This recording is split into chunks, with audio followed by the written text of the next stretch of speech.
hey, thank you for coming. We'll begin with some opening remarks from Mike, and then questions, please. Mike, go ahead. Yeah, likewise, thanks for being here today. Obviously not a day that we would have preferred to have happen, but we are where we are.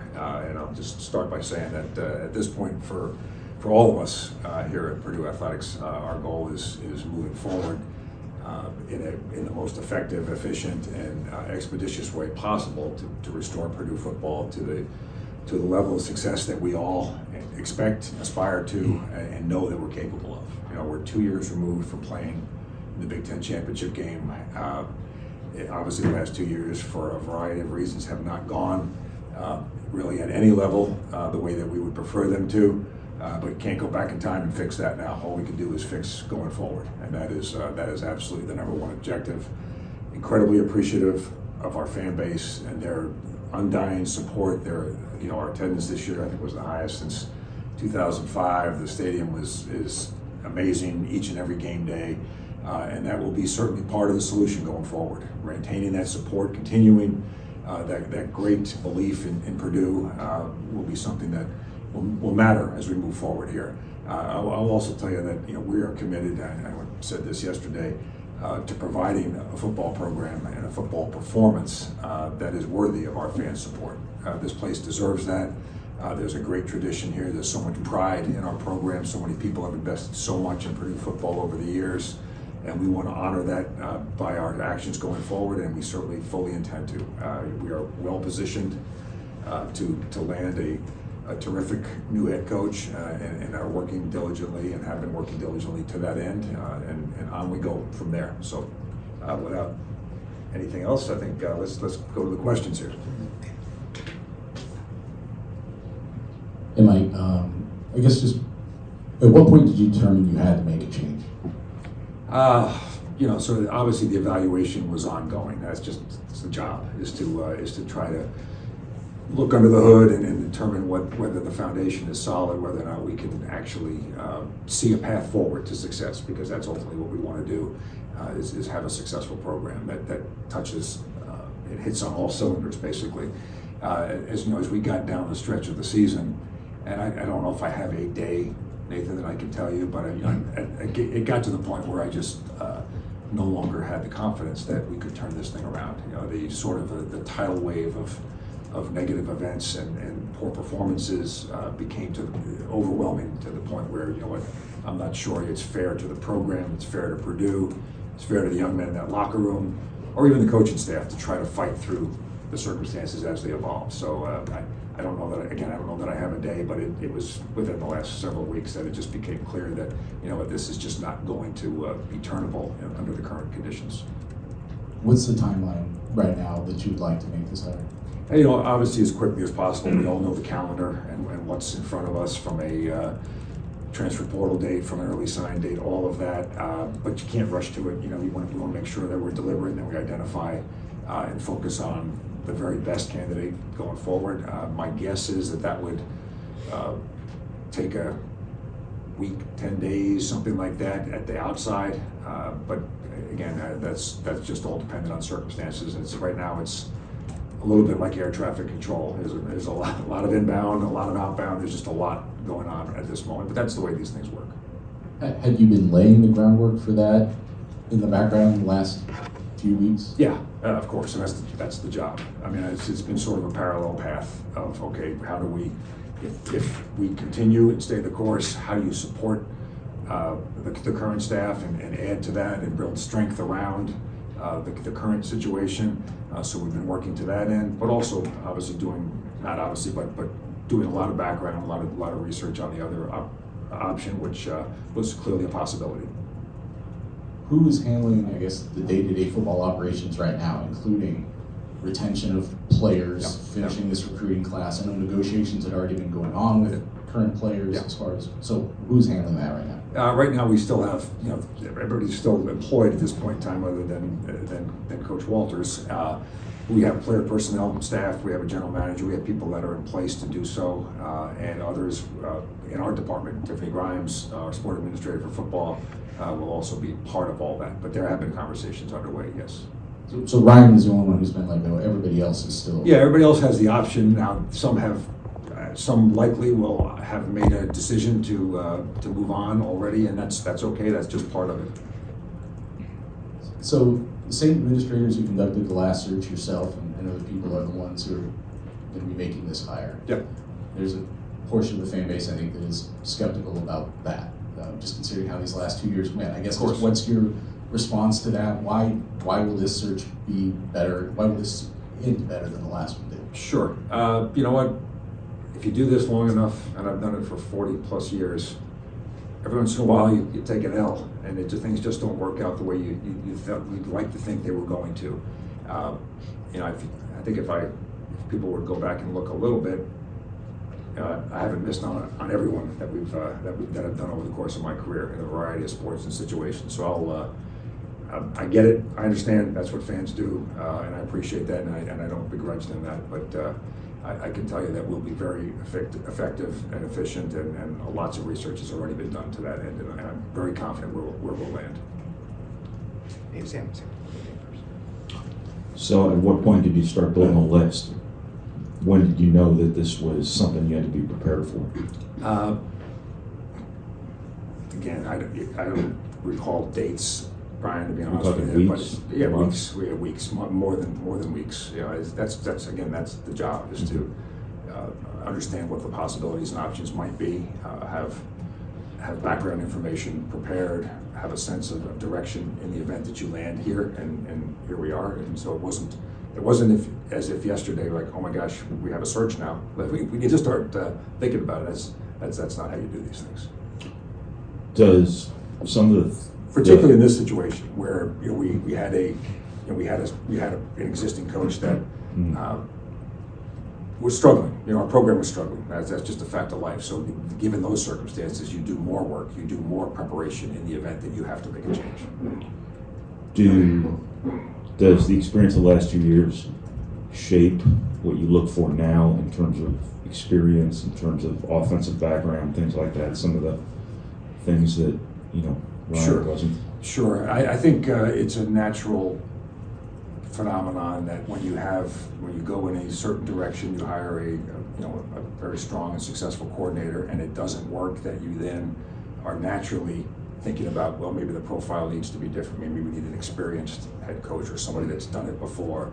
And that's, I think the best answer that I can give you is that at the end of the day, we're going to look for the very best fit for our circumstances today, the person that we believe can most quickly and directly bring Purdue football back to a winning situation, that understands the current landscape, which is going to be different. I mean, it's not, 2025 will be different than it's ever been in the history of college football. The last 2 years, actually the last 2.5 to 3 years, with the NIL world, the way it evolved, were very different. And honestly, that world did not advantage Purdue. That was a challenge for us for a variety of reasons. Our folks don't necessarily respond warmly to the way NIL evolved in the recent past, but that's going to change as we move forward. And I think that will bring the world back to us in a very positive way. But you need a coach that understands that and that embraces that and understands that the new world is going to require a new way of thinking. And you can't dislike the way things have evolved, because they have evolved. And you've got to be able to thrive in that and find a way to be successful. And I'm certain that we have candidates that are exactly fit that profile. That's precisely my next question. What's your presentation to your candidates to come in terms of what Purdue's going to provide from a revenue sharing perspective, and what this job is exactly going to look like? Sure, and I would say, in a very general sense, this is a really good job. Doesn't mean it's an easy job. Those are two different things. But it is a very good job. It will be a very well resourced position. We will participate fully in the revenue share situation. That is a commitment that Purdue has made, and we intend to provide our coaches. Obviously, we're talking about football today, with a very much a level playing field with the people they're competing against from a revenue share perspective. So that will be very positive. We already bring a tremendous set of facilities. We bring a great fan base. We bring tradition of success. Again, history of doing really good things in football, putting guys in the NFL. All of that is here. A great community. So I believe it's a very, very attractive job. Now, we're in the Big Ten. The Big Ten is 18 teams. Mm-hmm. There are no easy ones. That's just a fact of life. So you have to be willing and eyes wide open, be up to that challenge as a coach. But I know there are those folks out there that will do so and be willing to take that on, because we do provide a tremendous opportunity. Just one last thing from me. What will the coalition look like that goes out and looks for this new coach? Will you use a search firm? Will the trustees be involved with Mike on his way out and things like that? Yeah, trustees and President Chang will absolutely be involved. Football's a big piece of the university. It's a very visible piece of the university, and certainly will have the leadership will be involved. They have been involved in multiple conversations to this point in time, and they've been incredibly supportive. So I look forward to their continued involvement. I didn't touch on, you asked a question about would we go back to an offensive-minded coach, et cetera. We're going to go back to a winning coach is what we're going to go back to. I think you can do that in a lot of different ways. If you look at the best teams around the country right now, the profiles are across the board. You have to be good on offense, on defense, and really sound in the special team. You can't miss on any one of those. There's maybe one school in the country that's figured out a different formula in our league, and it's because the coach is uniquely talented and experienced. Iowa tends to be good in 2 of the 3 every year, and if they win a bunch of 13-10s and 10-7s, that's unique. That's a unicorn. We're going to try to find somebody that, wherever they come back, wherever their background primarily is from, they're going to be able to have to balance the other elements of the game to provide a winning opportunity for us. And I know, again, those coaches are out there. Search firm?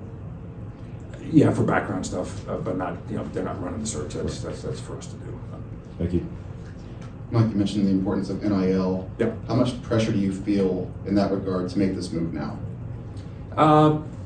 This is going to be the most unique player movement period in the history of college football, because of the roster limits that are coming into place, and lots of other elements, the advent of revenue sharing and all of that. It's going to be a very interesting time, and by now, do you mean like that just do you feel pressure from the board and then from the big donors to make a switch now? No, the switch now was made because I just didn't see a path forward any further. I just didn't feel like we had a chance to turn this thing back into a successful direction in any reasonable time frame. I thought the negative energy had become so much around our program that the only way forward was to make a change, and that's where we are. Again, I think we'll have every opportunity to make the staff decisions, the roster decisions, and roster movement that need to happen in order for the program to return to success. If we execute a hire here in the next, again, 7 to 10 days, I think we'll be well positioned to do all that. We're working hard to have conversations, as Nathan asked earlier, with players that are important to us going forward. But that being said, it probably won't be a clean sweep. The world is what the world is. Lots of people are in young people's ears these days, and they're all young men. They get a chance to make their decisions. They know how we feel about them, the ones that are really important, and we'll work through that as best we can.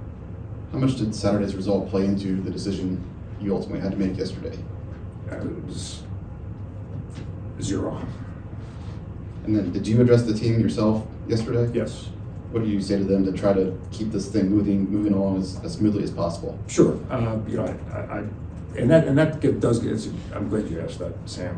What gets lost in this and in the whole decision making is that you've got 120 young guys in that locker room that need stability. They need a sense of direction. They need a sense of, hey, this is a place that I'm going to be taken care of, and so tried to convey that to them yesterday. That none of us are happy about where we are. The season clearly didn't go to expectations. I told them that I believe that in that room there's more talent than we had in terms of performance this year. That our goal will be going forward to have this be the very last season that we ever experienced that feels anything like this one, and that our goal would be to go find a head coach that's able and capable of quickly assembling a staff, assembling a set of strategies and schemes, and coaching them to a place of success, and give them the experience that they deserve here at Purdue, and that we encourage them to drown out the noise here in the short run, and by short run I literally mean 7 to 10 days, whatever it takes to execute the search successfully, but to take a deep breath and not to make any rash decisions, and to let it play out a little bit, and then make an informed choice and decision when the time comes. Mike, where did you tell Ryan the news, and what was his reaction to you? In my office yesterday. His reaction was professional, disappointed, honestly apologetic for not having been able to do a better job and to deliver on what we all expected to have happen. But he handled himself very, very well, as did the rest of the entire staff. When I met with them later on. Why do you think it didn't work for him? It's a great question, I have obviously, I think we all have spent countless moments and hours and days and observations trying to figure that out. It's it's not just a one-person thing. Obviously, the head coach is critical, but it takes football is a complicated and sort of very multifaceted organization. Lots of pieces, lots of moving parts, and I think we had some things that worked well. I think other things just weren't up to the standard that it takes to be successful in the Big Ten, the level of competition that we were playing. And for whatever reason, the whole never became greater than the sum of the parts. And that's hard to put a finger on. But clearly, we got no traction. We couldn't string together good possessions. We never played football in a complementary way. We'd have a decent defensive stand, and then we'd go out and 3 and out, or we'd drive the ball down the field and either score a touchdown or kick a field goal, and then we'd get run over on defense. We just couldn't string together good quality execution. And at the end of the day, this is the ultimate game of execution. If you can't execute consistently, you're going to end up where we ended up this year, and that is a huge focus going forward. Can you give any range or idea of the type of salary you could pay a guy, and not just the head coach, but to the staff? We're going to pay what we need to pay in order to get the very best head coach and the very best staff. It's going to be what it takes. Do you know what name of the search firm that you're going to use? No, we're working through all that. And will there still be a place in the future for a collective like the Boilermakers Alliance in the revenue sharing era? In the short run, there absolutely is. The Alliance has been important to us, and I'm very appreciative of the work that group has put forth on behalf of not just football, but other sports here at Purdue. But in the short run, yeah, we're going to have this period of time between January and or between today and June 30th of 2025, where the Alliance is going to be very important. So having support, generating support to allow us to sort of bridge that period of time before the revenue sharing world kicks in on July 1 is really important. What the Alliance will look like after that point probably will morph into something different. I don't think the philanthropic side will exist after July 1. I don't think it will need to, but there still will be a need to develop true NIL deals, true market-based, market value NIL, and that will be either through the Alliance or through some other entity that we'll establish, but we're working through all that right now. We saw Stanford hire Andrew Luck for the GM spot. Yep. Who had a GM? How do you envision that GM spot looking in the future? Is that something you're sort of trying to move toward? We have a person in a role right now that's that general manager. So we have had somebody in the last couple of years function in a general manager role. I think as we move into the revenue sharing world, that role does change to some extent. As you think about it, you probably don't want your head coach being the person involved in those conversations. You probably want a general manager type to be the one talking to players' families about what their particular arrangements might be. The head coach probably wants to be removed from that, I think, just for to provide a different type of relationship with the coach and the players. So that type of role will be even more important as we go forward into this new world. So how that specifically looks here at Purdue will be something that we'll work together with our new head coach to shape that and put together something that makes sense for Purdue. But we will have whatever resources we need in terms of personnel to execute in the new world. Last questions, please. Yeah, I just wanted to follow up on your answer to Tom about why you didn't work with Ryan, because Yep. as you were listing things there, it sounded like you were maybe getting just infrastructure things or Yep. support things. Have you already made decisions on altering any of those things, making any of those, specifically like what's going to be more robust or what's going to change Sure. for the next regime? Sure. I think one of the things that I think Ryan has done actually that is unseen and unfortunately didn't produce results is really help us build out infrastructure around our program. So it's really not, it wasn't as much that as it was to my eyes, and again, I'm not trying to put blame on anybody. I mean, again, I can't go back and fix what it is. I mean, to try and figure out exactly who to blame or how to blame things, isn't very productive. But I don't think the staff ever clicked. I mean, I don't think we ever had a cohesive situation. And then obviously this year, when we had to make a change in offensive coordinator early in the year, you then take the head coach, who is much more of a defensive-oriented guy, away from his strength, and then plant him over on the offensive side because we literally didn't have a better option at that point in time, which again is an issue. I mean, the fact that we didn't have enough strength in and across the staff to say, if we make a change with Graham Harrell, here's the obvious next choice to step up.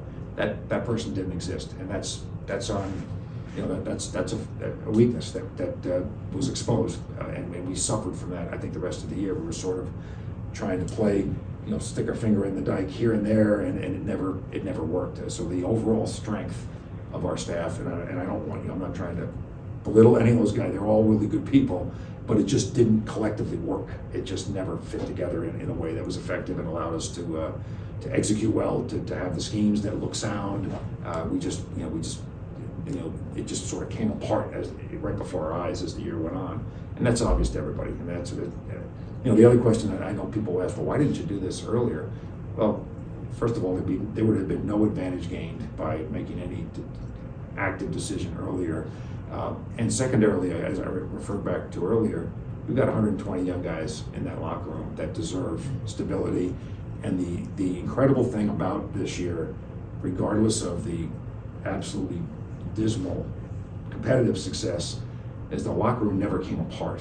I mean, it never became a place of finger pointing and backbiting and all the things that, again, having been in this a long time, I've seen it go other ways. And that's a tribute to sort of the character of the young men in our locker room, the character of the people on the coaching staff, that they kept our guys in a as positive place as you possibly could be, and they deserve that. To have made a change in the middle of the year, first of all, you can't go hire a coach in the middle of the year. No coach is going to leave their program in the middle of the year and come. And if you don't have a clear, better option in the building, you just have to ride it out. And that wasn't fun. It wasn't fun for anybody. I mean, we all acknowledge that. But it was in our judgment, it was the most rational and reasonable course of action in the best interest of the young guys in our locker room, which again gets lost in a lot of this these days. One more from Brian, please. With that said, how important now as you look at potential candidates is that their ability to bring staff, but now in this new world also players with them?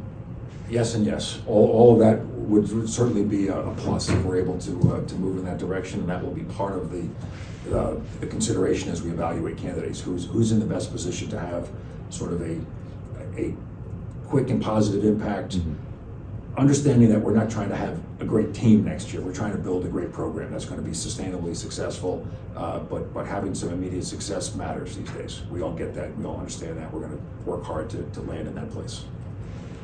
Thank you, everybody.